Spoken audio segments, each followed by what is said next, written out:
Acara ini dipersembahkan oleh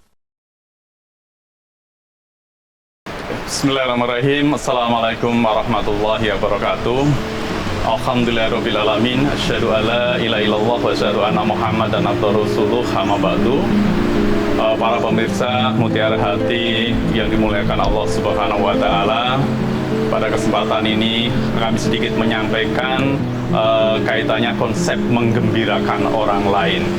Kita tahu persis bahwa kita sebagai manusia, sebagai makhluk sosial itu tidak terlepas dari interaksi dengan orang lain, berinteraksi dengan masyarakat, berinteraksi dengan tetangga.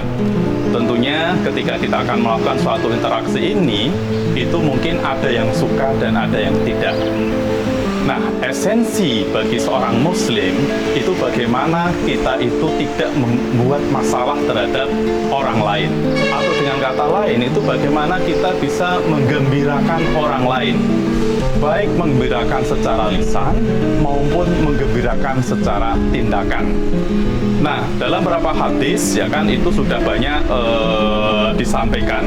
Salah satunya khairun nasi afuhum linas ya kan. Jadi sebaik-baiknya manusia itu yang bermanfaat bagi orang lain atau bermanfaat bagi sesama. Dengan berdasarkan hadis ini ya kan, maka kita perlu berintrospeksi.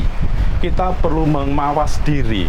Apakah dalam kita bermasyarakat itu sudah membuat orang lain itu lebih senang, membuat orang lain itu gembira, atau kita tidak melakukan yang membuat orang lain itu menjadi susah atau orang lain itu menjadi tidak senang. Nah, tentunya dengan cara menggembirakan orang lain ini, kita nanti insya Allah hidup kita itu akan tenteram, hidup kita itu akan damai, dan hidup kita itu sesama tetangga itu akan insya Allah akan lebih rukun lagi. Para pemirsa Mutiara Hati yang dirahmati Allah Subhanahu wa taala, ini ada beberapa keuntungan atau ada beberapa manfaat ketika kita itu bisa atau mampu menggembirakan orang lain. Nah, setidaknya ada dua hal yang akan keuntungan yang akan kita peroleh dengan cara menggembirakan orang lain, yaitu bisa keuntungan duniawi dan ada keuntungan akhirat. Nah, keuntungan yang duniawi ya kan itu nanti malaikat akan ikut mendoakan kita. Coba kita bayangkan, ketika malaikat itu mendoakan kita, insya Allah apa yang kita inginkan dan juga akan kita doakan dan diamini oleh malaikat, insya Allah itu akan terkabul. Nah, dengan cara ini insya Allah kehidupan dunia kita nanti juga akan mendapat keridhaan Allah ya kan? Dengan cara tadi menggembirakan keuntungan menggembirakan orang lain. Kemudian yang kedua, tadi sudah sampaikan kita nanti akan mendapatkan keuntungan yang ada di akhirat. Nah, itu ada suatu hadis ya kan, yang mana bahwa akan ada seseorang atau orang yang itu nanti diharamkan akan masuk neraka. Nah, kemudian para sahabat, siapa itu ya Rasulullah? Nah, yang diharamkan masuk neraka itu yaitu orang-orang hayin, orang-orang lain, dan orang-orang gharib dengan orang-orang yang sahel. Nah, lalu siapa itu? Orang-orang hayin.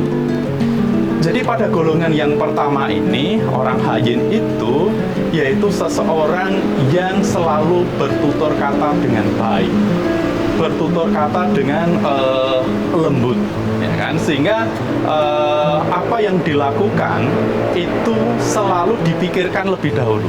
Kalau dalam bahasanya mungkin itu tidak, istilahnya tidak gerusa-gerusu. Kemudian yang kedua yaitu mereka yang termasuk kelompok lain. Siapa mereka yang termasuk ke dalam kelompok lain ini? Yaitu mereka yang selalu mengajak untuk berbuat kebaikan. Kemudian yang ketiga yaitu kelompok gharib, ya kan? Yaitu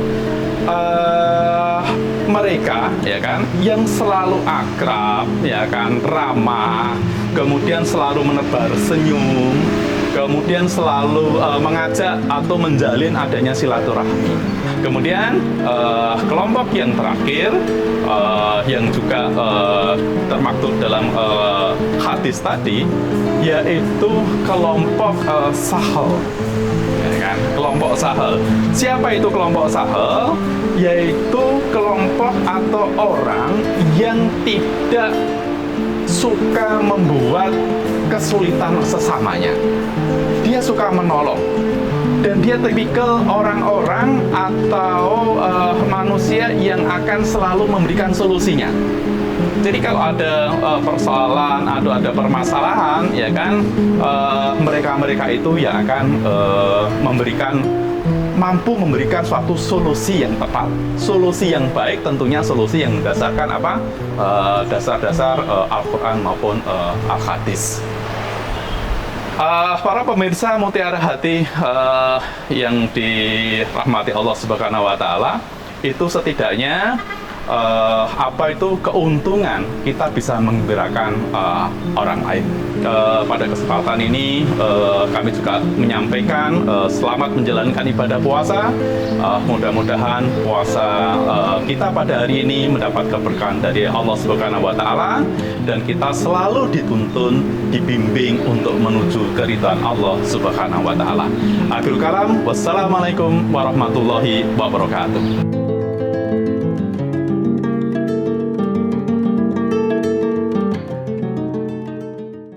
Acara ini dipersembahkan oleh